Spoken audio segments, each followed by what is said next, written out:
Assalamu alaikum wa rahmatullahi wa barakatuh. Karibuni tena kwa Mewa, channel ya Mewa, remedial classes. And in the last class, we delved much into atomic structure. We defined what an atom is, what an element is, what is an electronic configuration, and etc. In today's lesson, because we are still studying chemistry, in today's lesson we'll delve into another topic, another common asked topic is chemical bonding. It's a commonly tested topic in KCSE, in which most of our students usually fail it, but it's usually very easy. So chemical bonding. If someone must ask you what a chemical bond is, then you answer him by saying that a chemical bond or a chemical bonding is the force of attraction that holds atoms or ions together in compounds. Okay, so they usually hold atom or ions. So highlight that part where they said atoms or ions. So sometimes a bond usually holds atoms. For example, chlorine atom holding another chlorine atom to form a chlorine molecule. Or sometimes we may have ions that are held together by that bond. So a good example is sodium and chlorine. Okay, so sodium and chlorine. So an example of an atom and an atom, we said, is chlorine and chlorine to form a molecule of chlorine. An example where ions are held together by that force is sodium and chlorine, in which you'll get sodium chloride. So there are ions inside it, so you have sodium ion and chlorine ion, but this one is just chlorine atom and chlorine atom. So the bonds, or these bonds, form so that atoms can achieve a stable electronic configuration. So let's take an example. We have sodium with an electronic configuration of 281. We have chlorine with an electronic configuration of 287. So now in this state, sodium wants to bond with chlorine. But for the bonding to happen, you need sodium to form an ion and also chlorine to form an ion. So for sodium to form an ion, it needs to lose one electron so that it can gain stability. So it will lose one electron to chlorine, and the chlorine atom will gain an electron to form 288 afterwards. So sodium plus, that is, will have 28 only, and the chlorine will gain that electron to have 288. So one will be sodium plus because it lost one electron. The other one will become Cl minus because it gains one electron from sodium. So they usually have the noble gas configuration. That is, the noble gas usually end with two, either duplet state or an octet state, in which these two end up with an octet state. So let's continue. So as we further study about chemical bonds, we need to know the main objectives that we need to cover. And the first objective is knowing the types of chemical bonds that we have in our syllabus. So the first bond that we need to know is an ionic bond. An ionic bond. Okay? And an ionic bond is usually formed between a metal and a non-metal. So whereby a metal usually completely transfers its electrons from its atom to another atom. Okay, so usually it involves complete transfer of electrons from one atom, that is a metal, to another atom, which is a non-metal. So the metal usually loses electrons. It's just like the example that we gave in the last slide, that is sodium and chlorine. Sodium having an electronic configuration of 281 and chlorine having an electronic configuration of 287, sodium loses an electron. So it loses an electron to give you 28. And chlorine gains the electron that sodium lost, okay, to give you 288. Okay, so one will have 28 and the other one will have 288, both of them having an octet state. So the one that loses an electron will form a cation. So a positively charged ion is what we refer to it as a cation. So metals that usually lose electron, they form a positive cation at the end.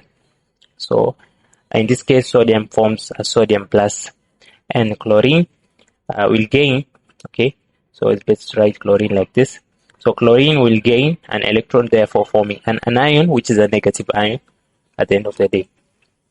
So now these two ions, they're usually attracted by the electrostatic force of attraction, and this is what holds those two atoms together. So it's just an electrostatic. So if someone asks you what an ionic bond is, it's just an electrostatic force of attraction between the positively charged ion and the negatively charged ion. So opposite charges usually attract each other, and that attraction is what leads to the ionic bond. So a good example is what we've seen above. Another good example maybe is magnesium. Magnesium usually has a electronic configuration of 281. Okay, 282, sorry. And oxygen having an electronic configuration of 26. So magnesium loses 2 electrons, while oxygen will gain those 2 electrons.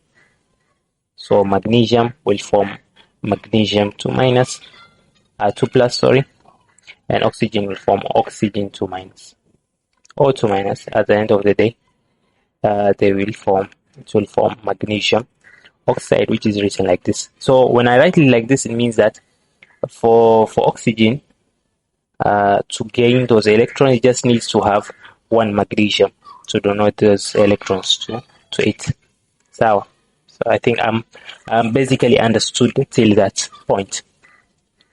Now let's continue. The second type of bond is what we refer to it as a covalent bond, and they usually form between non-metal atoms. Okay, it may be from the same elements, or it can be from different elements, as long as they are non-metals. So the covalent bond between non-metals which are from the same element is like hydrogen molecule. Now hydrogen has 2 hydrogen atoms in it. Okay. Another one is oxygen. Oxygen has 2 oxygen atoms in it. Okay.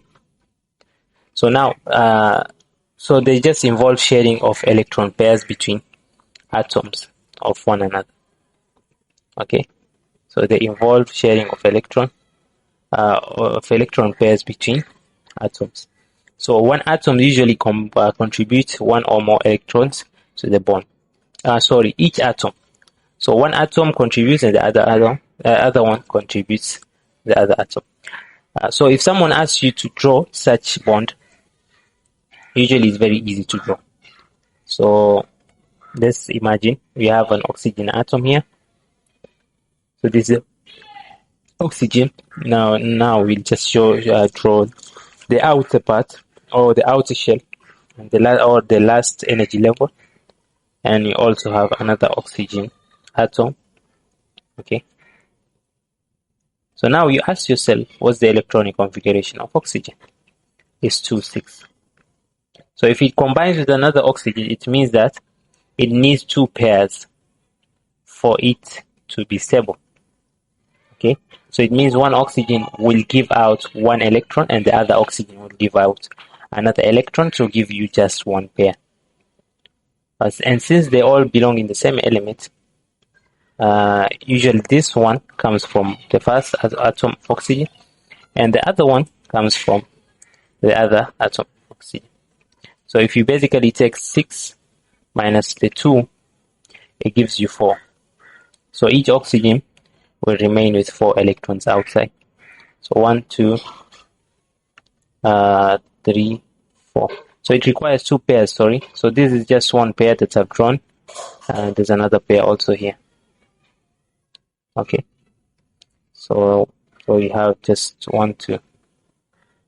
So it means that oxygen will donate 2 pairs. So the first oxygen atom will give out 2 electrons, the other oxygen atom will give out other 2 electrons. But what if let's say, what if they belong from different elements? Let's take an example, CH4. Now let's write what C's electronic configuration represents and what H electronic configuration represents. So carbon has an electronic configuration of 2, 4. Hydrogen has an electronic configuration of 1. So carbon requires 4 pairs of electrons, and hydrogen just requires 1 pair of electrons.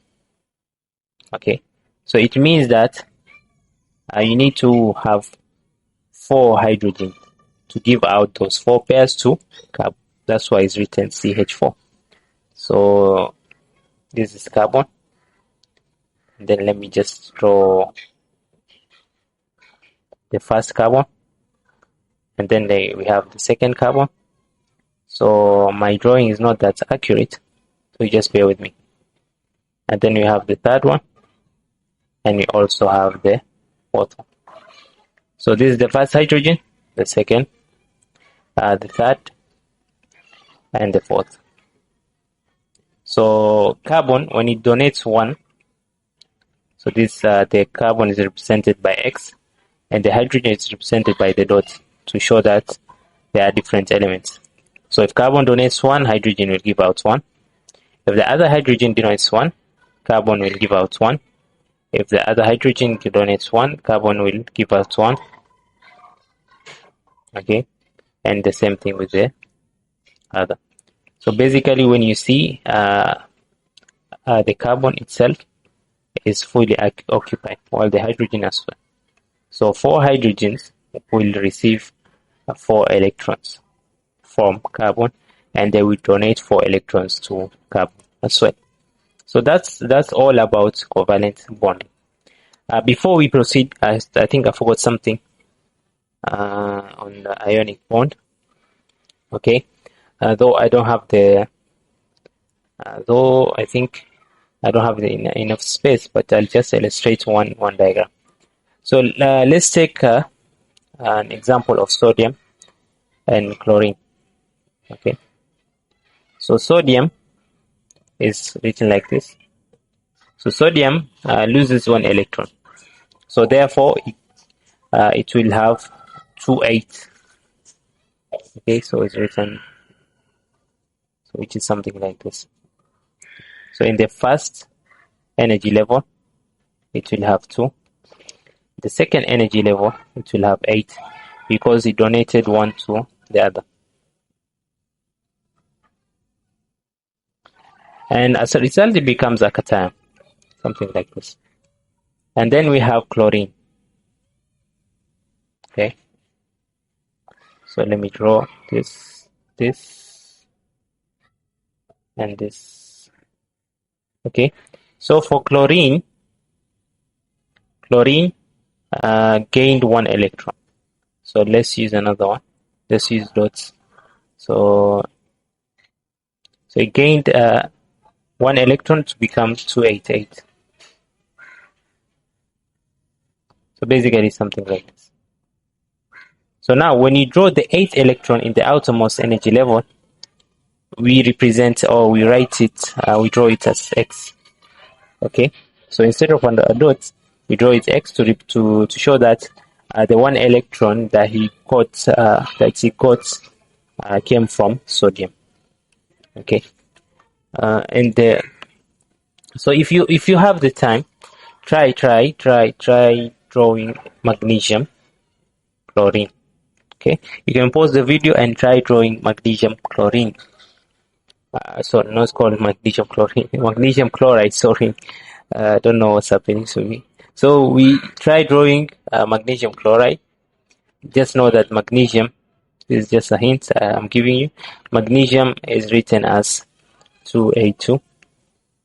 Chlorine is written as 2H7. So, but magnesium loses 2 electrons.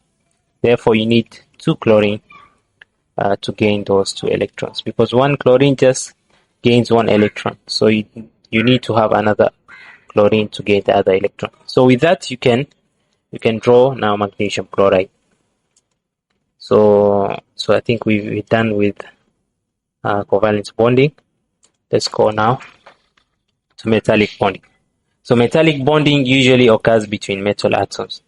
So far, we say that ionic bond occurs between a metal and a metal, where one loses an electron, the other one gains an electron or electrons. While the second one is covalent bonding, and the covalent bonding usually represents bonding between two or more nonmetals. So you might find that nonmetals bond each other, but they usually share the electrons for the two to gain stability. So they share electrons where one donates, not like the one is donating, but both of them are donating, but they're sharing those electrons. So none of them lose electron, but they're just sharing those electrons that they have. Metallic bonding usually occurs between metal atoms, and they occur because of the force of attraction from the proton to the electron. So you might find that, let's say, sodium. So remember, sodium is like this, and I'm just drawing the outermost electron. So sodium has 1 electron outside. There's another sodium. There's also an outermost electron in it. So the outermost electron is usually attracted by the other sodium from the nucleus, and the same goes with the first atom. So that attraction is what we call a metallic bond. So just like from the screen or from the slide, it says that atoms release the outer electrons to form a sea of the localized electron. So positive metal ions are held together by the attraction to the sea of electrons. Okay, positive nucleus, that is. So examples are sodium, magnesium, copper metals. So it's just between metals of the same element. Okay. So now let's go to another type of covalent bond, and that is coordinate or dative covalent bonding.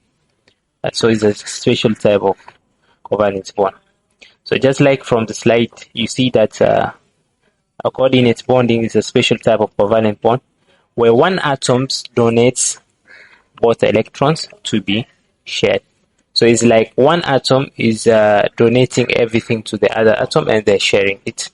So let's take an example, a practical example. Let's say we have Saidi and Moses. Okay.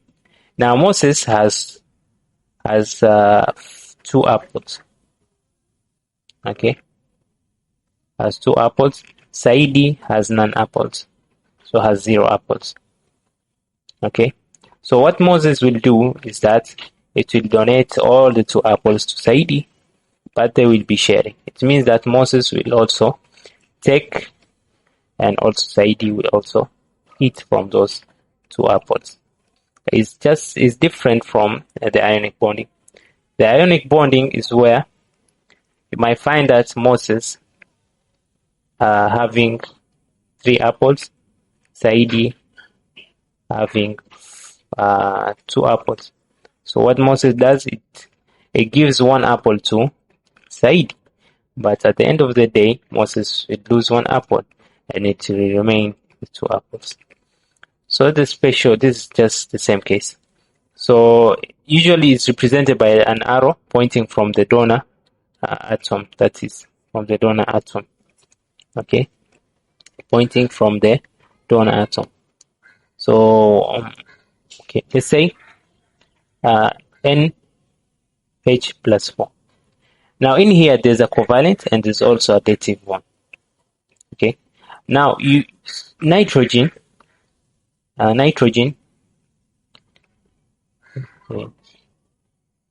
Okay, nitrogen, I was just confirming the electronic configuration. Nitrogen has an electronic configuration of 2,5. Hydrogen has an electronic configuration of 1. So nitrogen requires 3 pairs and hydrogen requires 1 pair. Okay, so NH plus 4 just means that you're taking NH3 adding to the H plus. So the H plus represents that the hydrogen is an ion which doesn't have any electron in it, while the NH3 is just a normal ammonia that we use, that is a waste. So when you draw NH3, so let's draw NH3 first. So NH3, so N, let's say this is your N. I'm not a good drawer, so you bear with me. So N, so we have H3. Okay, so this is the 3 hydrogens that we have. So what usually happens here is hydrogen will give out 1 electron, nitrogen will also give out 1 electron because it requires 3 pairs. So the other hydrogen also gives out the second pair. So one nitrogen will give out 1 and the hydrogen will give out 1, and the third pair comes from the third hydrogen atom. So one hydrogen gives out 1 electron to nitrogen, and also nitrogen gives out 1 electron to hydrogen, and they share it. So that's how they share. But now when you add the H plus, so remember that the H plus does not have any electron in it. So now if someone doesn't have anything and he wants to share, so it means only one person will donate and they share whatever the donor has given. So the hydrogen will also delve in, but it won't have anything. But instead, since you have 5 and then you subtract the 3 pairs, nitrogen will remain with 2 pairs. So the 2 pairs that nitrogen will remain, it will donate it to hydrogen and they will share it together. So that is a dative bond. And also let's not forget about the plus this way. Hopefully understood. So it's a very simple task, and it's a very simple topic. So NH plus 4 is drawn like this. So whenever you're trying to draw using arrows, then you just draw it like this. So this arrow represents that both of them share the electrons. So this way. Now if you draw another arrow, let me just draw it here so that you can see. So N, the H3s, okay, and the fourth H usually gets its electron from nitrogen. So the arrow should point to where to the element which doesn't have anything in the first place. So let's go. Now, just like we've discussed, we have ionic compounds. They just show electron transfer with dots and crosses. They include ions with full outer shells and charges. We have covalent molecules. We also use dots and cross diagrams to show the shared pairs, and we also show bonding and lone pairs. And the last one is coordinate bonds. We usually use an arrow from the donor atom to the acceptor atom in the bond. The types, now we have the types of structures and their properties. So what happens when you get something like sodium and chlorine? They usually form a structure, because if they bond with one another, you can have sodium bonding with many chlorines and chlorine being bonded by many sodium atoms. So it gives you a specific structure which is different from other compounds. So when this occurs, usually that structure we call it giant ionic structure. So giant ionic structure is basically comes from the ionic bonds. Okay, so it's between a metal and a metal. So giant ionic structure has its own properties. So the first property being is that it has high melting and boiling point. Okay, the reason being is because of those bonds, which are very difficult to break, and it requires a lot of heat to break those bonds. The second property is that it conducts electricity in both melting or aqueous state. Okay, but it doesn't conduct electricity in its solid lattice. So it just conducts electricity in molten or aqueous state. The reason behind it is because of the free mobile ions. So when you tend to break those bonds by melting it, so you'll find that sodium and chlorine ions go far apart from each other. So sodium will move as a mobile ion. Also, chloride ion will also move in a different direction. So the reason why it conducts electricity in molten is because the ions are free. So we say they are free mobile ions. So also in aqueous state, and in aqueous state is the same case. The bonds are broken due to the attraction from the hydroxyl and I think O partially negative and something like that. So they're basically conducting electricity in molten or aqueous state. They have a high melting or boiling point, and they're also soluble in water. So, okay, the other type of structure is simple molecular structure. So they're usually just non-metallic compounds. So it's between a non-metal and a non-metal. And their bonding is just the same, covalent bonds.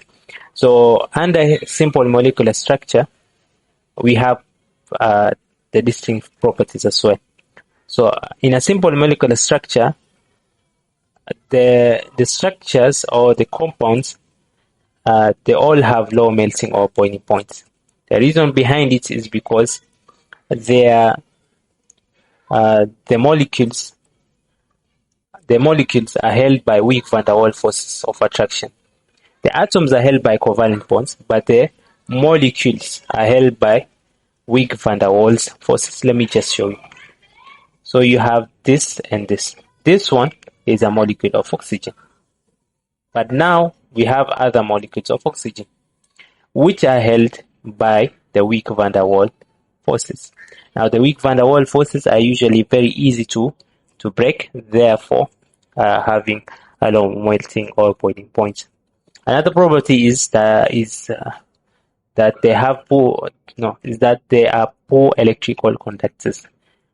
All simple molecular structures are usually poor electrical conductors because they don't have any delocalized electron, nor do they have free mobile ions. So most of them tend to be gases or liquids. Okay, they tend to be gases or liquids because of its low melting or boiling point, and they are insoluble in water, but sometimes they're usually soluble in organic solvents, but most of them are usually insoluble in water. Because they are not ions, so basically they're not attracted by those electrostatic forces of attraction. The third one is giant covalent structure. It's somehow similar to simple molecular structure, but under giant covalent structure, we have strong covalent bonds. So, and there's just a few of them that have that type of structure. This with examples including diamond, graphite, and silicon oxide. So they tend to have a high melting point because of their uniform covalent bonds between themselves. So especially diamond. Diamond is it can be used as an insulator because it doesn't conduct electricity, and it can be used in drilling rocks or minerals. So it can be used as a drill as well. So used also in jewelries, in making jewelries.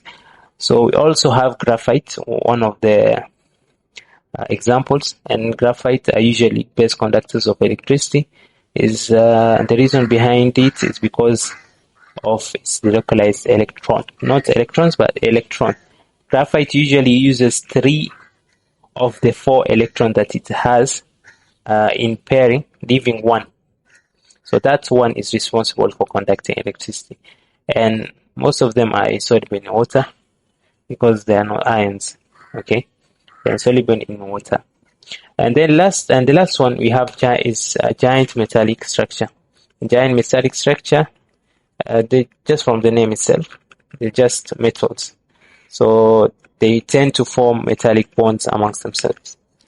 And if someone asks you what the properties are, you just tell them that they have high melting or boiling points, and they're good conductors of electricity because they have the localized electrons.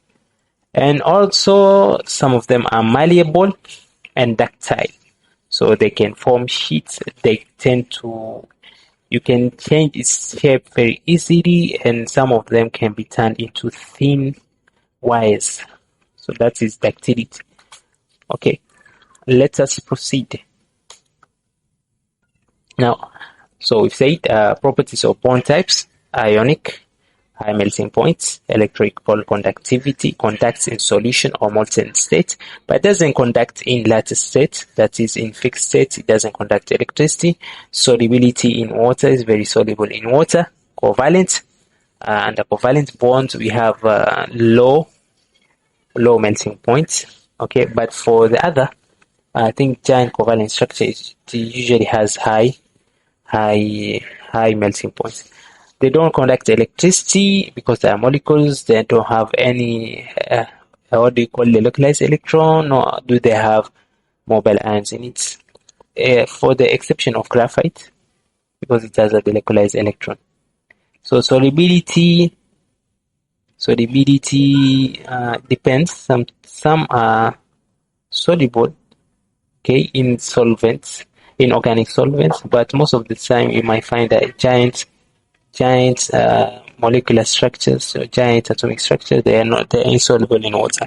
We have metallic, it has a high melting point, they're good conductors of electricity because of the localized electron, and they're insoluble in water. Then not so insoluble. Depends. We have sodium, which is soluble. So most of them are soluble in water. So this just clear that misunderstanding. We have some that are soluble and some other are not insoluble. Coordinates, okay. Coordinates similar to covalent bonds, but I think, but still depends. Okay, coordinates similar to covalent bonds, they're poor conductors of electricity unless they're ions, especially when you have ammonium ion. So that's a different case. And solubility depends on its polarity. Same case. If you have ions, then it might be soluble in water. So summary of coordinate bonding. It has just the same strength and length as regular covalent bonds found in complex ion. A good example is ammonium ion. We have hydroxonium ion and transition metal complexes. Now, by your own time, try and draw this one by yourself. So the same thing we did with ammonium. This one also has a coordinate bond in it, but I want you to try and draw it. You can pause the video if you want to answer it. You can kindly reach out.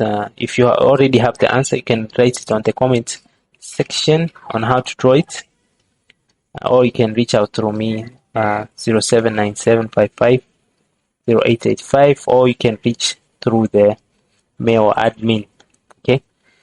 The last summary is that it is important in acid-base reactions, especially the Lewis acid-base theory. Okay. So you have the key takeaways for students and managers in chemistry education. And the understanding bonding usually helps predict physical states, reactivity, melting or boiling points, and solubility. So if someone tells you that bonding is not applicable in life, then just tell him you're wrong, because I've already told you the first key takeaway. And last key takeaway is that it's very crucial in material science, pharmaceuticals, also nanotechnology, and as well industrial chemistry. So with that, I think I've finished my session. So I'll just have one thing to say. Don't forget to subscribe to the Mewa channel, subscribe to it. And in case you have any inquiries, you contact me with this number, 0797550885. And in this next coming holiday, I have my own tuition classes, which I'll be conducting online tuition classes. I'll be teaching the KCSE students, is junior secondary school students, and also the high school students from Form 2 to Form 4. So I don't have much to say, but to thank Mewa for giving me this opportunity to host this session. And as well, if you get time, you as a student, if you live in Mombasa, then you can go to the Mewa library, which is located at Majengo area. So just go there. There are several books, there's several gadgets, there's several tutors of IT, and you can have communication with other students from different schools, especially students from Sheikh Khalifa. You have students from Sheikh Abdullah Al-Farsi, you have students from Vita, and other students from very prestigious school. It is through interaction that you can gain many things and be able to know a lot of things as well. So with that, don't forget to subscribe to the Mewa channel, and also with that, I'll send my salutations to my students by saying Assalamu alaikum wa rahmatullahi wa barakatuh.